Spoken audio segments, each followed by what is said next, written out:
সব জঙ্গল ছিল, মানে বঙ্কিমচন্দ্র যখন লিখেছিলেন সেই সময় শুধু জঙ্গলই জঙ্গল, কোথাও কিচ্ছু নাই, আছে না, কোথাও কিছু নাই।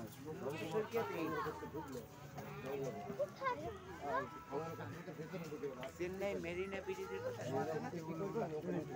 1 কিলোমিটার হেঁটে যেয়ে ধরতে 1-1.5 কিলোমিটার সাগর হাঁটতে কেউ বলছে বাজে খেয়ে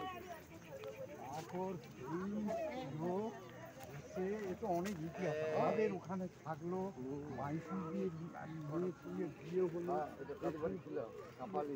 হ্যাঁ কাপালিকে দেখা ওই সব দেখে শুনি তো ওনার মনের মধ্যে হয়েছে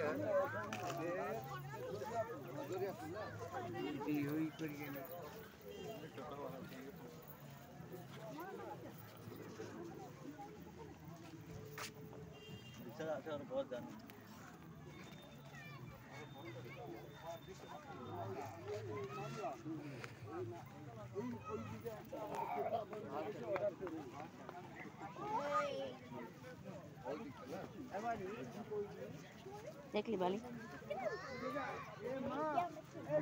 এর আগে যখন আসছিলাম এই চড়াতে এই এত বড় তোর অর্ধেক অর্ধেক গাছ ফুটিয়েছে, আমরা তার ভিতর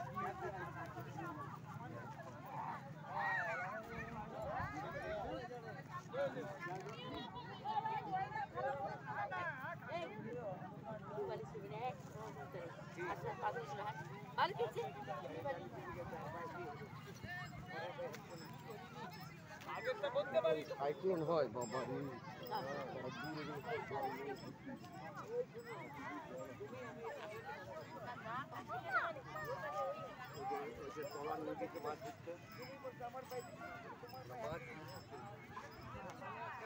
আমাদের খেজুরি সৈকতে সাহিত্য পত্রিকার পক্ষ থেকে আমরা এখন হিজড়ি সৈকতে পৌঁছেছি। একদম সেই নতুন ক্ষেত্র, গোটা ভারতবর্ষের যে বিখ্যাত কবি, লেখক, লেখিকাগণ, যে সম্মানীয়গণ, তারা আমাদের সঙ্গে মিলিত হয়েছেন। গোটা খেজুরির সমুদ্র উপকূল তারা ঘুরে ঘুরে দেখছেন। আর কিছু সময় আমরা এখানে সাহিত্যের আড্ডায় বসবো। এই পরিবেশ একটা আলাদা পরিবেশ। একদম বাম দিকে ঝাউয়ের শাড়ি, ডান দিকে সমুদ্র থেকে সাগরে পাড়ি দেওয়া, অর্থাৎ একদম ওই যে লঞ্চটা ওই সাগরের মুখ থেকে তারা আসছে, একদম এখানেই বঙ্গোপসাগরের শুরু। এরপরেই একদম নদী চলে যাচ্ছে হুগলি নদী ওদিকে, সাগর অনেক আগেই শেষ হয়ে গেছে বামে, অর্থাৎ এটা পুরো পৃথিবীর শেষ সীমানা পর্যন্ত শুধু জল আর জল। এখানে আমরা পৌঁছেছি। ভাঙন হয় প্রতি বছর, ভাঙনে ভাঙাভাঙি হয়, ক্ষতি হয়, কিন্তু আমরা তবুও ম্যানগ্রোভ লাগিয়ে সব রক্ষা করবার চেষ্টা করি।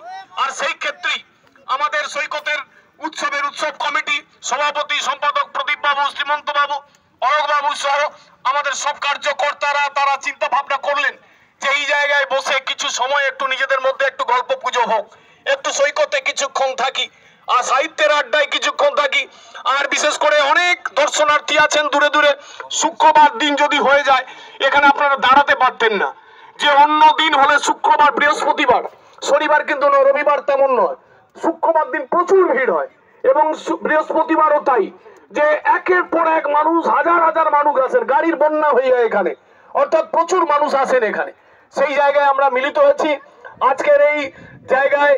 মানে আমাদের যে বিশিষ্ট কবি হিসাবে অনেকেই আছেন, হয়তো সবার নাম করা যাবে না, তবু কমল দে শিকদার, তিনি তো একদম জাতীয় স্তরে একজন কবি।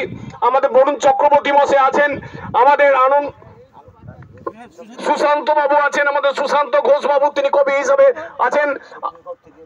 আমাদের বাসুদেব ঘোষ ঝাড়খণ্ড থেকে এসেছেন, বাসুদেব বাবুকে কাল থেকে বারবার মাইকে দেখা, বাসুদেব বাবু ঝাড়খণ্ড থেকে